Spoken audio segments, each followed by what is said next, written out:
Thinking of buying a home in Seminole County but have no clue how much money you actually need? Well, the internet says 20%, your cousin says 5,000, and now you're confused. Don't worry, I'm breaking it all down for you today. Hi there, I am Janelle Ferrer with Waypoint Group, an Oviedo-based realtor who's helped families buy and sell homes for over 15 years right here in East Seminole County. I get this question constantly from first-time home buyers and even experienced ones. How much do I really need to save?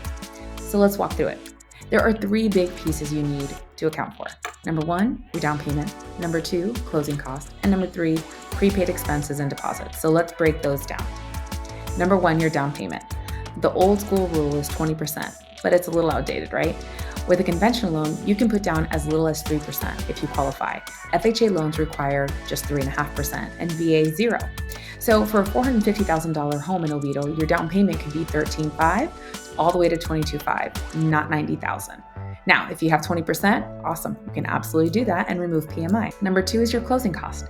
These are usually 2 to 5% of the purchase price. They include lender fees, title company charges, inspections, appraisals, and taxes. So for that same $450,000 house, it's another $9,000 to $22,500. So that's where I come in to negotiate if I can. And number three are your prepaid items and deposits. So this includes your earnest money deposit, which is usually 1 to 2% of the purchase price, prepaid taxes, and your homeowner's insurance. You pay these up front, but they count towards your final closing costs. Now, I recently helped a young family moving into Oviedo with a $425,000 budget. They put 5% down. We negotiated seller credit for closing costs, and they moved in with about $23,000 total out of pocket. It's all about strategy. I also helped another family move into their first home, and they purchased the home for $525,000, put 20% down, but I was able to get all their closing costs completely covered, as well as negotiate all of the repairs necessary from the inspection. So if you are planning to buy, let's create a tailored plan.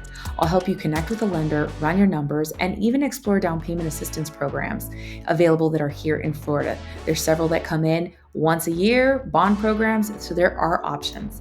If this was helpful, hit that like button and subscribe for more insider tips on buying in Seminole County, or reach out to me directly. I'd love to guide you to your new home.